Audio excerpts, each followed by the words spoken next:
Franck Ferrand sur Europe 1, au cœur de l'histoire.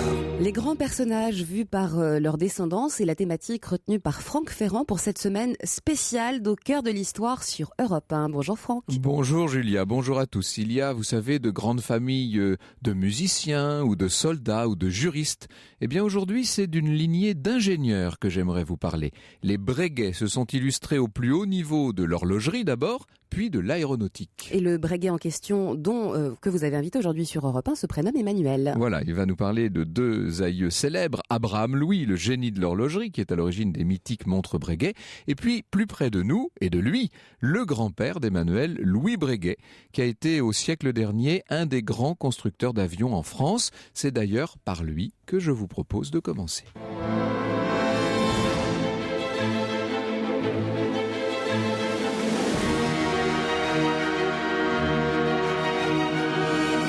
De 13h à 14h sur Europe 1, au cœur de l'histoire. Franck Ferrand.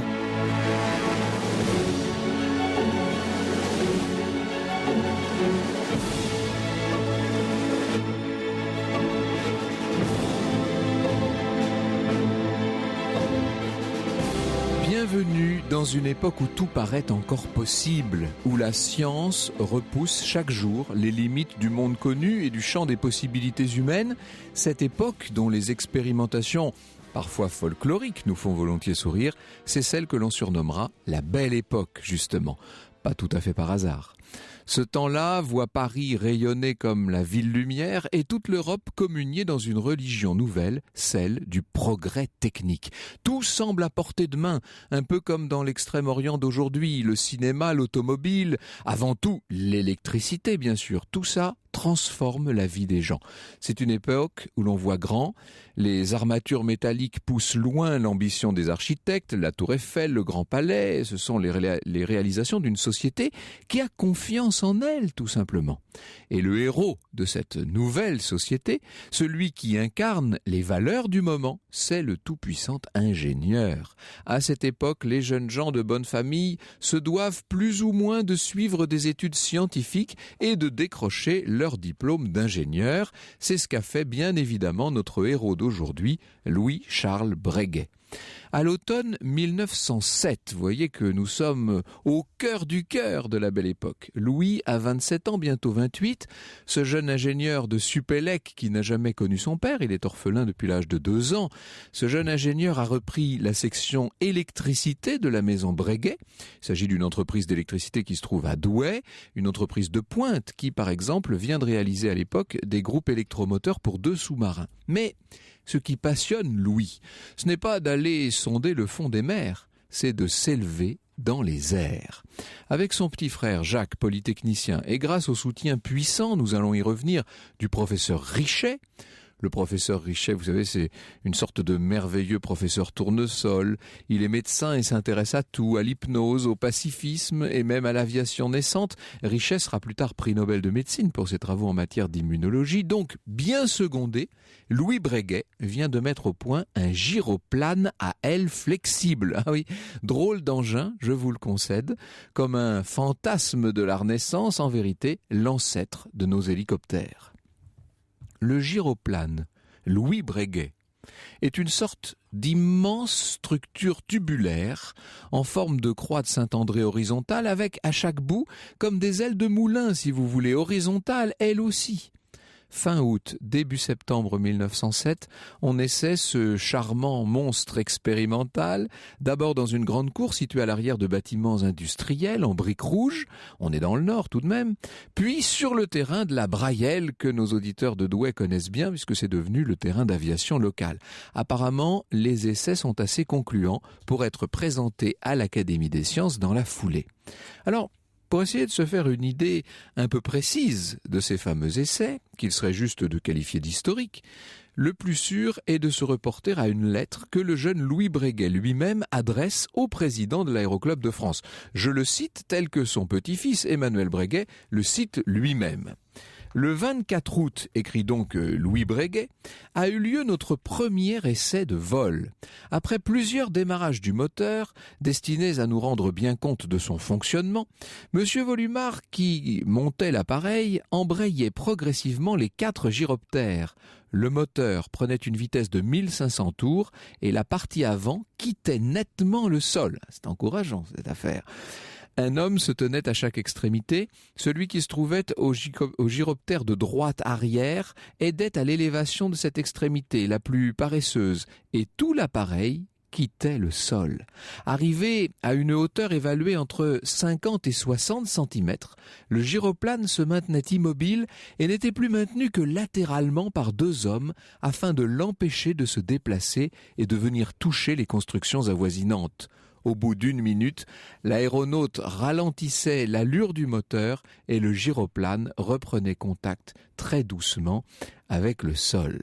Vous l'avez bien compris, et je le précise pour ceux qui nous rejoindraient en route, ce que nous venons de revivre là à travers ces quelques lignes manuscrites, c'est le premier décollage du premier hélicoptère de l'histoire, la matérialisation, un brin tardive peut-être, du plus grand fantasme de Léonard de Vinci.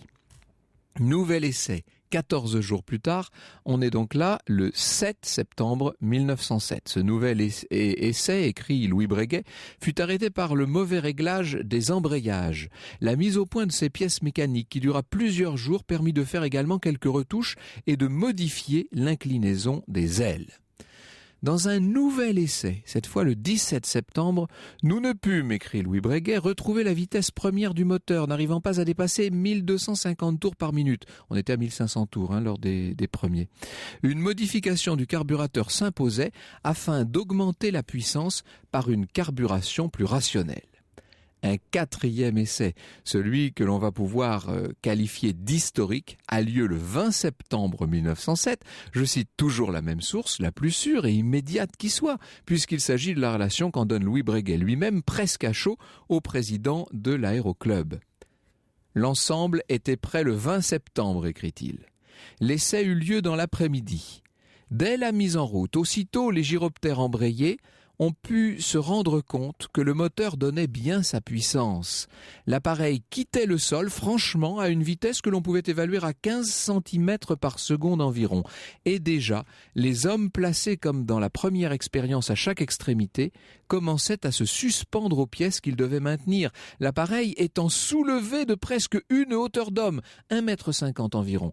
Quand l'accident suivant survint, un des fils d'acier tendeur qui maintenait la colonne de commande du gyroptère avant droite se rompit, l'ensemble tournant, c'est-à-dire le gyroptère, s'inclinait, une des ailes tombait du bâti et se cassait, ce qui occasionnait le blocage du gyroptère. Monsieur Volumar, qui montait l'appareil, ralentissait le moteur sans perdre sa présence d'esprit, bien que le gyroplane ne fût soutenu qu'à 3 extrémités au lieu de 4 par ses gyroptères, il ne s'inclinait pas et il vint se reposer, comme dans le premier essai, sur le sol et sans heurts. C'est étrange, on a l'impression d'assister en direct à cet événement. 4 jours plus tôt, je dis bien, un rapport de l'expérience du 24 août était rendu public de la manière la plus officielle. À la séance du 16 septembre de l'Académie des sciences, la communication suivante est faite dans un murmure d'émotion qui frémit au milieu des membres présents, vous imaginez. Un appareil du genre hélicoptère est parvenu pour la première fois à s'alléger complètement et à se soulever du sol avec son moteur, ses approvisionnements et un homme à bord. Crépitement des applaudissements. Et pourtant, disons-le, cette communication à l'Académie était le fruit d'une démarche peut-être un peu précipitée, une erreur causée par le souci de ne pas se faire coiffer au poteau par d'autres équipes, elles aussi assez avancées dans ce type de recherche, celle de Maurice Léger, bien nommé, celle de Paul Cornu, vous savez, l'aviateur normand. Si Louis Breguet avait su attendre quelques jours, il aurait pu communiquer à l'Académie des résultats bien plus probants, ceux de l'expérience du 20 septembre.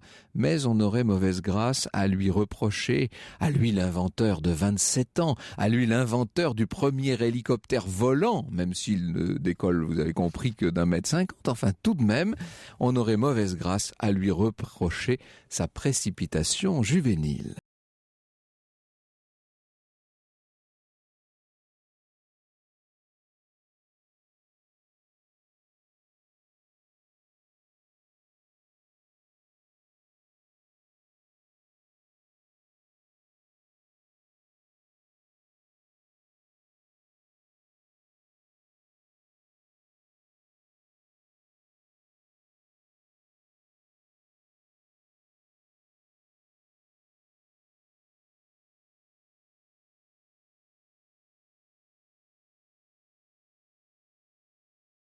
De fous volants dans leur drôle de machine. Ah oui, là Franck. c'est une drôle de machine en l'occurrence. Nous revenons sur cette invention et sur toutes les autres de Louis Breguet en compagnie de son petit-fils Emmanuel Breguet qui est avec nous dans ce studio. L'histoire sur Europe 1, c'est avec Franck Ferrand. Nous nous intéressons au Breguet aujourd'hui sur Europe 1, une famille qui a donné au moins 2 génies, le grand Voire 3. horloger, voire 3, à l'origine des montres Breguet et l'avionneur Louis Breguet, dont le petit-fils Emmanuel, génie certainement, Franck, est Oui, votre c'est le invité 4e. sur Europe 1. Le 4e génie est avec nous. Il est d'ailleurs l'auteur aux éditions Privat d'un ouvrage. C'est un bel album bourré de renseignements. C'est fait pour les passionnés d'aviation et pour tous ceux qui voudraient s'y passionner. Ça s'appelle Breguet, tout simplement. Un siècle d'aviation, donc, chez Privat. Et en ouvrant cet album, j'ai là sous les yeux une photo de Louis Breguet devant son invraisemblable gyroplane. Et ce qui est étonnant, c'est qu'il suffit d'ajouter une moustache à notre invité d'aujourd'hui et vous avez exactement le portrait craché. Bonjour Emmanuel Breguet. Bonjour Franck. Merci beaucoup d'être venu nous parler, non seulement de Louis, mais on dira un mot tout à l'heure des autres génies de la famille. Ça, c'est le plus récent, bien entendu. C'est quand même un grand-père hors du commun. C'est inouï d'avoir pour grand-père un de ceux qui ont fondé l'aviation, finalement. C'est vrai, c'est un personnage impressionnant que je n'ai pas connu, malheureusement, mais qui est un objet d'étude pour moi absolument passionnant. Et puis j'ai voulu, en faisant ce livre, connaître un peu mieux sa personnalité et cibler un petit peu les apports qu'il avait fait en fait à l'aviation. Donc ça m'a beaucoup amusé de faire ce livre, je le reconnais. Alors tout à l'heure, nous allons revenir sur les différentes inventions, elles sont nombreuses, dont Louis Breguet est le père. Nous allons aussi revenir sur les débuts de l'aviation commerciale, car c'est lui qui a, ça paraît aujourd'hui, il y a tellement d'avions, de lignes régulières ou non, qui circulent à travers la planète que ça paraît presque une chose évidente, mais il en est l'inventeur quand même, c'est incroyable. Avant de venir à tout ça, j'aimerais justement qu'on cerne un peu mieux sa personnalité. Quel type d'homme était-ce? J'ai parlé de cette génération des gens de la belle époque qui étaient des ingénieurs dans l'âme. Il avait la science dans le sang, votre Louis Breguet? Mais je pense, donc il a perdu son père, mais il est élevé dans un milieu très scientifique. Mais il y a aussi des artistes. Mais lui, je dirais, prend plutôt le côté scientifique. Oui, quand vous dites qu'il y a des artistes, dans la famille, on fréquente un certain nombre d'artistes. Alors d'abord, assez... on fréquente des artistes parce que vous l'avez dit, il a perdu son père. Et bien sûr, la famille de sa mère compte des artistes puisque sa grand-mère, sa propre grand-mère Camille O'Meara, est l'une des rares élèves de Chopin. Elle tient salon et elle enseigne jusqu'au bout. Elle prolonge l'enseignement de Chopin. Mais je dirais qu'il ne prend pas grand-chose chez cette grand-mère au niveau artistique. Et lui est plutôt dans le scientifique et il est plutôt dans ce milieu Breguet. Alors pas son père, bien sûr, mais l'entourage de la famille. On trouve Marcelin Berthelot, qui est un cousin par sa femme des Breguet. C'est quand même bon. Et aussi Charles Richet. Alors Charles Richet dont vous avez parlé. Alors ce professeur Richet, il faut vraiment le décrire parce que lui aussi est un personnage, hein, c'est le moins qu'on puisse dire. Alors effectivement, c'est un médecin complètement éclectique qui s'intéresse à énormément de choses, qui écrit des romans, qui écrit des pièces de théâtre. Bon, mais qui est avant tout un professeur de médecine. Vous savez, le début du siècle dernier, là, cette belle époque, c'était encore l'époque où on pouvait quasiment prétendre à l'universalité. On pouvait s'intéresser à peu près à tout et on se rend compte. Je cite parfois Camille Flammarion. Nous ferons d'ailleurs, tiens, je regarde Lorena en disant ça, nous ferons bientôt une émission sur Camille Flammarion. Les scientifiques les plus rigoureux ne s'interdisaient pas de temps en temps d'aller voir du côté même du paranormal. Enfin, on avait l'esprit ouvert et curieux. Et c'était le cas de Richet. Hein. C'est le cas de Richet qui s'intéresse au somnambulisme, enfin, à 1000 choses, et qui s'intéresse évidemment à l'aviation, et qui encourage, alors son filleul, Louis Breguet, qui encourage et qui le soutient, parce que dans la famille Breguet, au sein de ses proches, il n'y a pas que des gens qui sont fanatiques de cette volonté de Louis Breguet de faire autre chose que des moteurs électriques. Donc il suscite beaucoup d'inquiétudes dans sa famille, mais Richet le soutient. Très longtemps et Richet va se rendre à Douai plusieurs fois pour préparer et assister aux essais du gyroplane en 1906-1907. Alors, si Louis Breguet est à ce point lancé dans les sciences, c'est qu'il en a, en quelque sorte, infusé tous les grands principes. Voilà quelqu'un qui se fait une sorte de devoir d'accomplir le progrès. Est-ce qu'on peut dire ça? Il a ça dans le sang, quasiment. Hein. Il est tout à fait l'enfant de son époque, de ce point de vue. Je crois. Et ce que j'ai compris en écrivant ce livre, en l'étudiant, c'est que il est pris en tenaille entre deux choses, en fait. Le goût des sciences et la méthode scientifique, il en parlera beaucoup, la démarche scientifique et un goût prononcé pour le risque. Et je crois que toute sa vie, finalement, il sera pris en tenaille entre sa règle à calcul, parce qu'il vit avec une règle à calcul. Il n'y a point d'éloge qu'on ne donne à la prudence, disait-il, cependant elle ne saurait nous assurer du moindre événement. Voilà, ça c'est l'autre côté. Effectivement, il y a deux phrases que je cite. La première, au début du livre, est une condamnation. Il dit « je condamne l'empirisme et ce qu'il préconise ». Et en même temps, il fait un éloge assez subtil de l'imprudence.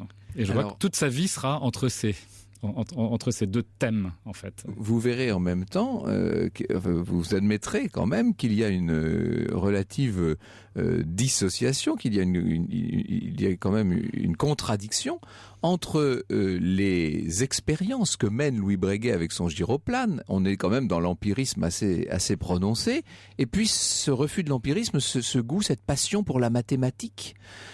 Il pense pouvoir régler les problèmes de façon totalement théorique avant que ne surviennent les difficultés pratiques.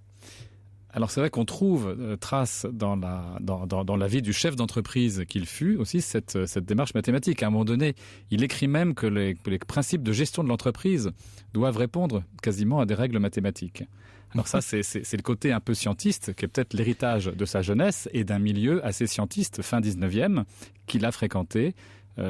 Voilà, dans sa jeunesse et qui l'a marqué. Avoir eu entre les mains, par votre intermédiaire, d'ailleurs il y a très longtemps, je n'ose dire combien de temps, un certain nombre de brochures et de documents sur les débuts de l'aviation commerciale. Et dans ces documents qui sont censés être purement littéraire, économique, on a à toutes les lignes quasiment des équations mathématiques. C'est à s'arracher les cheveux, et il y a quand même quelque chose il y a une fascination pour les chiffres et pour les équations et pour les mathématiques. Est-ce qu'on peut dire qu'à l'époque de Louis Breguet, on croyait encore pouvoir mettre toute la réalité en équation? Je crois qu'il appartient à la dernière génération des gens qui ont pu le penser. Mais je crois qu'à la fin de sa vie, il ne le pensait plus. Je veux dire, après avoir traversé les 2 guerres mondiales et tout ce qu'il a traversé et avoir fait l'œuvre qu'il a faite, je crois qu'il était un peu moins scientiste à la fin de sa vie. Alors Louis Breguet était un des premiers fournisseurs d'avions pour la France. Il a participé, on va voir dans quelles conditions, à la Première Guerre mondiale, bien entendu. Il est le grand avionneur de l'entre-deux-guerres, et puis nous parlerons aussi de la Seconde Guerre mondiale.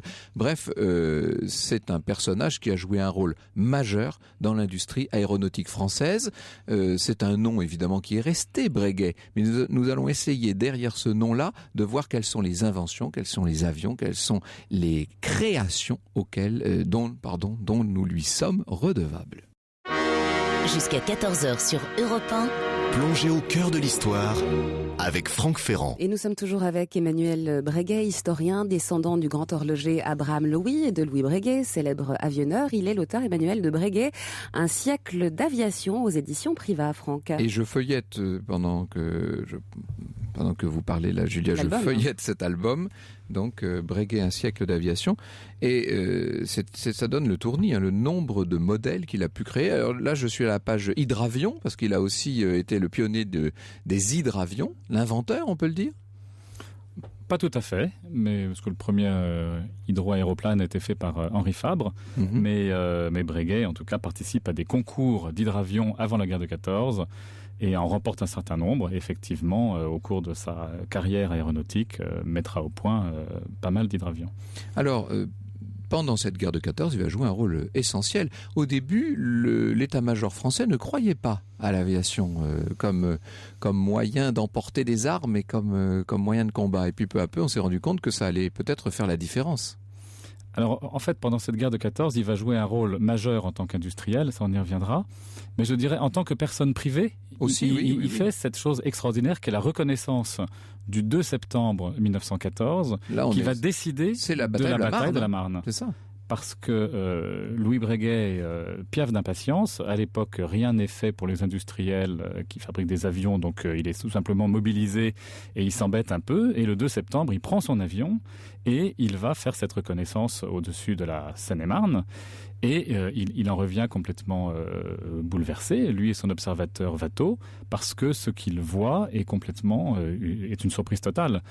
Ils vont s'adresser, bien sûr, à un certain nombre de responsables militaires. Ça va aller jusqu'au général Gallieni, qui va déclencher la célèbre bataille de la Marne. Et donc Louis Il va Breguet... mobiliser les taxis de Paris. Voilà, qui va mobiliser les taxis parisiens. Et certainement, Louis Breguet, par sa crédibilité et par son autorité personnelle, que tout le monde lui a toujours reconnue, a certainement contribué à convaincre Gallieni que, encore une fois, ces manœuvres curieuses que l'on voyait étaient vraiment cette manœuvre allemande qu'il fallait contrer. Et donc, il a joué un rôle très important, pas encore en tant qu'industriel, en tant que personne privée, en tant que pilote. Et assez vite en tant qu'industriel. Il va y avoir toute la génération tous les Breguet 14 qui Voilà, sortent. alors Il faut expliquer ce que c'est que cet avion mythique, très connu de tous ceux qui s'intéressent évidemment à cette période et à la Première Guerre mondiale. Alors c'est vrai que le Breguet 14 apparaît en 1916, et ce qui est intéressant, c'est d'ailleurs Louis Breguet le soulignait toujours. Il disait qu'il avait étudié le Breguet 14 avec ses propres idées, sans du tout se baser sur des fiches programmes de l'état-major, etc. Il disait non, le Breguet 14, c'est moi, j'ai voulu suivre mes intuitions. Et cet avion, qui est évidemment extrêmement moderne par sa construction, C'est un biplan. par ses commandes de vol, oui, c'est un biplan, bien sûr, va jouer un très grand rôle, et il va être construit, ce qui paraît aujourd'hui Biplan, c'est-à-dire complètement... pour ceux qui connaîtraient pas du tout, on va dire c'est un avion qui a 4 ailes, on va dire, Voilà, Pour bien expliquer les choses. superposés, vous voyez, 2 de chaque côté superposés. S'il y a des spécialistes de l'aéronautique qui nous écoutent, ils vont être horrifiés. Oui, je sais, peut-être. C'est pour tous les autres.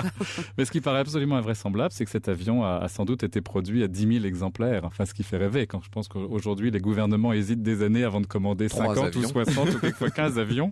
Là, c'est quand même extraordinaire. Donc, en fait, Louis Breguet, qui est en 1914 est à la tête d'une PME prometteuse, mais d'une PME, va se retrouver fin 1918 à la tête d'une espèce d'énorme structure. Et évidemment, là, que faire de tous ces avions? Et il va devenir un des très grands propagandiste de l'aviation civile. Il va devenir vraiment un des créateurs de l'aviation civile. Et il restera toujours fidèle à cela, à une époque quand même très largement dominée par l'usage militaire de l'aviation. Et oui. Lui, à chaque fois, parle et il est préconise l'usage civil de C'est ça, l'aviation. il est celui par qui l'aviation d'instruments purement militaires va devenir un moyen, un domaine civil en fait. Ça c'est tout à fait extraordinaire. Le plus grand succès c'est le Breguet 19. Alors ensuite, le Breguet 19 succède avec succès au Breguet 14. Oui. Et là, il y aura toute la période des grands raids, ce qu'on va appeler les grands raids, qui vont devenir une spécialité des avions Breguet. C'est quelque chose auquel Louis Breguet croit beaucoup. Les grands raids, ce sont des prouesses individuelles, mais qui sont là pour prouver au monde, aux populations et à tous les pays du monde traversés que ces exploits individuels vont bientôt se transformer en route civile. Je crois que Louis Breguet, s'il a tellement insisté sur les grands raids, c'est qu'il voulait avant tout convaincre de l'usage civil de l'aviation, parce qu'il croyait complètement à cet usage civil, tout en étant, bien entendu, un fournisseur éminent des forces armées. Cet usage civil, il passe par la création de compagnies, bien entendu, de compagnies d'aviation. Alors là, c'est là que l'ingénieur se transforme en homme d'affaires. Voilà, l'ingénieur se transforme en homme d'affaires. Voire en homme politique, même s'il reste dans le secteur privé. Ces rapports avec l'État sont très intéressants, du reste. Alors les rapports de Louis Breguet avec l'État, c'est un sujet dans le sujet, parce qu'effectivement, c'est... comment dire, il attend beaucoup de l'État. Il faut que l'État aide. Il faut que l'État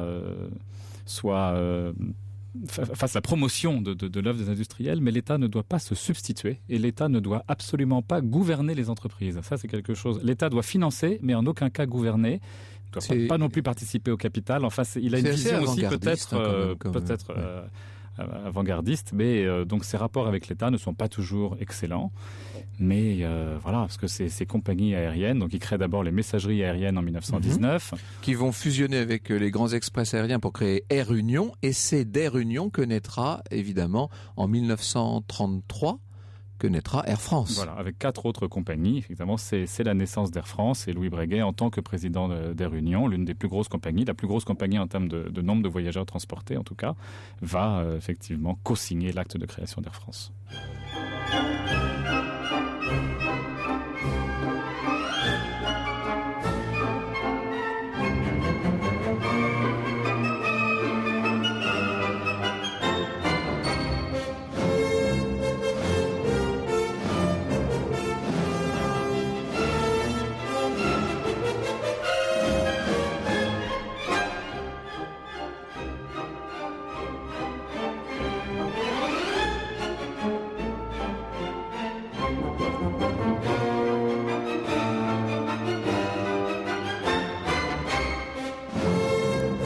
Extrait sur Europe 1 de la symphonie numéro 5 de Shostakovich, Franck. Qui était tout à fait contemporaine de la création d'Air France et de cette belle époque de l'envolée de l'aviation civile. On aurait dû dire un mot du Deux-Ponts quand même, Emmanuel Breguet, parce que nos auditeurs comprendraient pas qu'on parle pas du célèbre Breguet Deux-Ponts. Alors le Breguet Deux-Ponts a eu une carrière franco-française. Malheureusement, il ne s'est pas exporté. C'est un avion qui a été produit une vingtaine d'exemplaires, mais qui a beaucoup marqué les esprits. Et encore aujourd'hui, Deux-Ponts, c'est resté un nom presque commun et qui évoque cet avion qui est quelque part, et de manière d'ailleurs assez claire, l'ancêtre de la 380, puisque c'était un avion à 2 étages complets que Louis Breguet a conçu dès 1936. Et malheureusement, la guerre a interrompu tout ça. Et cet avion a fait une carrière dans l'après-guerre et est resté, c'est vrai, dans la mémoire collective. Alors je tenais à ce qu'on parle beaucoup de Louis Breguet, de votre grand-père, du fait de la parution de ce bel album chez Priva. Mais ce que je n'ai pas dit, c'est que si l'entreprise familiale à Douai s'occupait de matériel électrique, c'est qu'il y avait eu dans ce domaine-là, avant Louis Breguet, un génie familial déjà. Alors là, on remonte à la génération du grand-père de Louis Breguet, donc de Louis Clément Breguet, donc membre de l'Académie des Sciences, un homme qui a fait une très très belle carrière et qui, lui, avait un petit peu abandonné l'horlogerie, qui était le domaine familial des générations encore précédentes, pour s'intéresser aux applications de l'électricité. Et c'est quelqu'un qui a travaillé sur la télégraphie et qui a mis au point et inventé un nombre très impressionnant d'abord de télégraphes, mais ensuite toutes sortes d'instruments électriques de télécommunication qui notamment accompagnent les progrès des chemins de fer et apportent beaucoup de sécurité dans l'usage des chemins de fer. Donc c'est incroyable quand même d'avoir un grand avionneur, 2 générations plus haut, l'un de ceux qui ont permis au train d'être plus sûr. Et puis c'est pas cantonné aux usages ferroviaires, c'est le moins qu'on puisse dire. Non, il a surtout exporté ces systèmes de télégraphe, notamment le télégraphe à cadran, dans un très très grand nombre de pays. Récemment, le Brésil lui a consacré un timbre. C'est un homme qui a son nom inscrit sur la Tour Eiffel. Enfin voilà, il a Et puis encore quelques générations plus tôt, ces fameux grands horlogers, et notamment le fondateur Abraham Louis, qui est le père des mythiques, des légendaires montres Breguet. Nous y venons dans un instant. Franck Ferrand sur Europe 1, au cœur de l'histoire. La famille Breguet est à l'honneur aujourd'hui sur Europe 1, Franck. Dans la nuit du 15 au 16 avril 1983, le Mayer Memorial de Jérusalem a été victime d'un casse mémorable.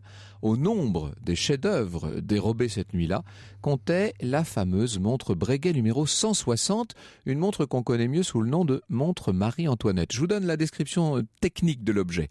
Montre perpétuelle à répétition minute, quantième perpétuel complet, équation du temps, réserve de marche, thermomètre métallique, grande seconde indépendante à volonté et petite seconde trotteuse, échappement à encre, spirale en or, double pare-chute, tous les frottements, les trous et les rouleaux en saphir sans exception, boîte d'or, cadran en cristal de roche, aiguille d'or et d'acier.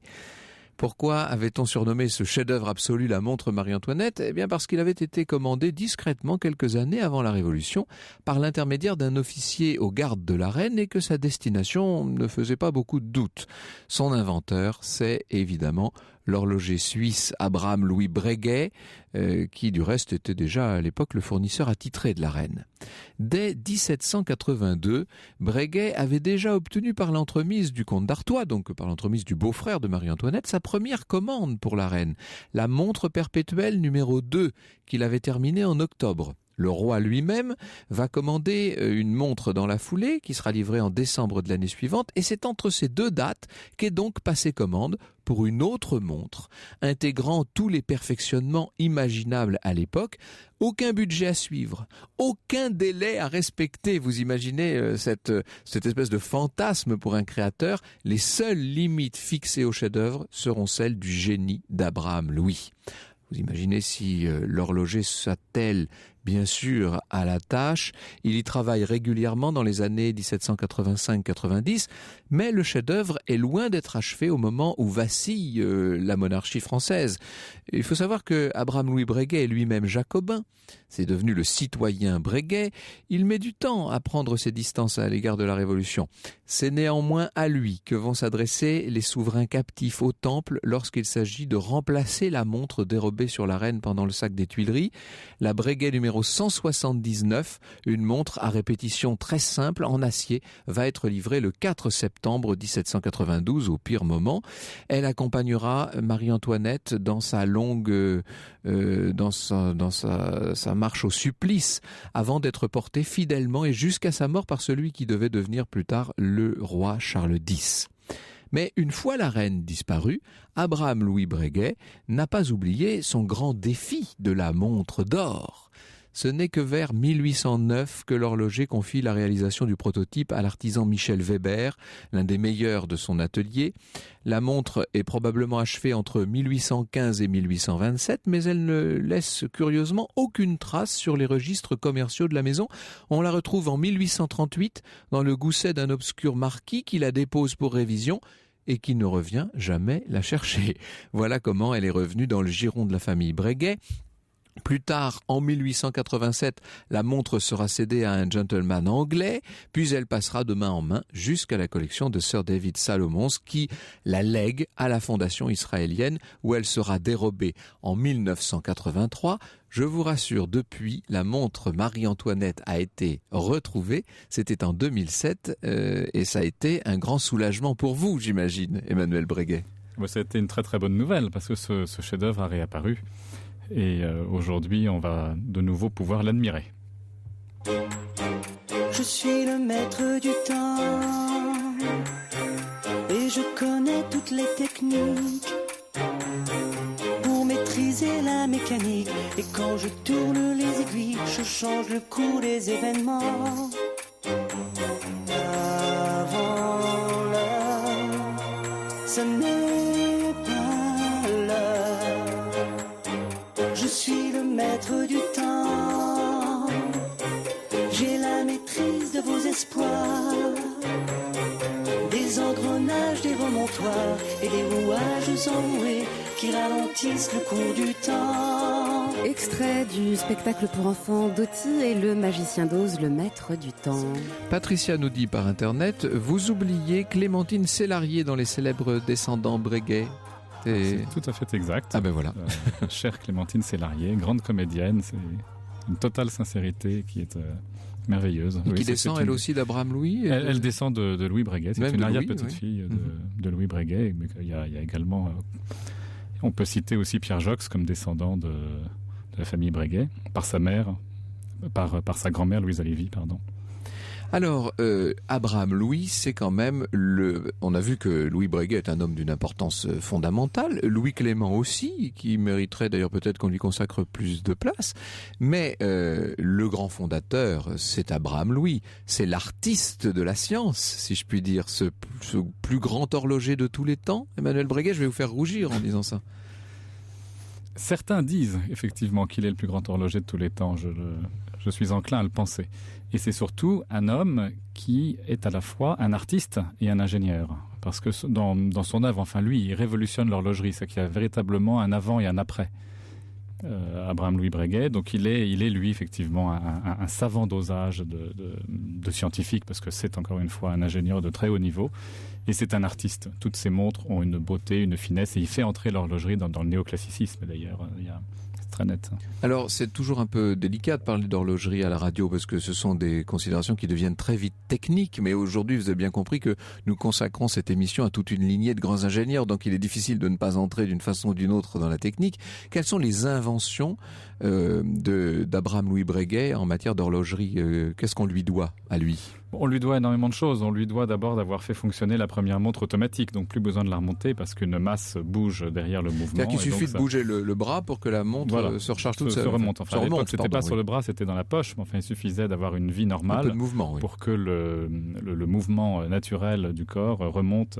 Oui, pardon, les montres bracelets, c'est beaucoup plus tard. Les montres bracelets, c'est beaucoup plus tard, mais on fête cette année les 200 ans de la montre bracelet, la première de toutes, faite par Abraham Louis Breguet pour Caroline Murat en 1812. Voilà, c'est vrai qu'il est aussi à l'origine de la première montre bracelet, mais de beaucoup d'autres choses. Évidemment, le tourbillon, ça parlera à tous les gens qui s'intéressent à l'horlogerie.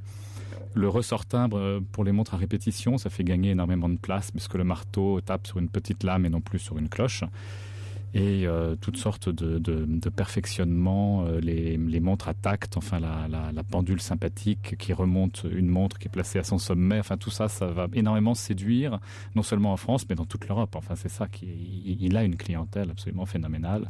Et le tsar Alexandre Ier, par exemple, pour ne citer que lui, arrivant à Paris en 1814, va rendre visite aussitôt à Breguet. On trouve chez Abraham Louis Breguet la même dualité que chez son descendant Louis, c'est-à-dire que à cet ingénieur incroyable s'ajoute un excellent homme d'affaires. En tout cas, il parviendra à se faire connaître et à commercer avec tous les pays, même sous l'Empire, où il souffrira quand la France sera en guerre avec tous ses voisins. Ah oui. Il souffre même beaucoup. Il s'en plaint à Napoléon. D'ailleurs, il lui écrit bravement. Et ensuite, effectivement, sous la Restauration, il est comblé d'honneur et sa maison connaîtra une prospérité magnifique. Napoléon avait une Breguet sur lui ? Oui, bien sûr. Napoléon est parti en Égypte avec 2 montres Breguet et une pendulette qui sont revenus d'Égypte et qui existent toujours. On a envie de dire quels sont les grands personnages de l'histoire qui n'auraient pas eu leur Breguet. Hein. C'est incroyable. Tout le monde a voulu à un moment ou à un autre avoir son chronomètre, sa montre, enfin, etc., sa pendulette de voyage. Tout à fait. Et que ce soit les sultans d'Istanbul, les tsars de Russie et tout le monde, voilà, ils ont énormément, effectivement, la clientèle est tout à fait éblouissante. C'est un almanach de Gotha de l'époque. Et des registres qui sont très bien tenus, hein, ce qui fait qu'on sait exactement ce qu'est devenu chaque montre. Là, l'exemple que j'ai donné tout à l'heure avec la montre Marie-Antoinette est un peu l'exception qui confirme la règle. Mais en temps normal, on peut suivre exactement le chemin de chaque montre, ces passages d'un propriétaire à un autre. À chaque fois qu'elle est rapportée à la maison pour être réparée, bien entendu, c'est inscrit sur le registre. Exactement. Les archives Breguet horlogerie ont magnifiquement survécu, beaucoup plus que les archives Breguet aviation, hélas. Merci beaucoup Emmanuel Breguet. Un siècle d'aviation, c'est aux éditions Priva. C'est un très bel album sur Louis Breguet. Merci de nous avoir parlé de tous ces génies de la famille.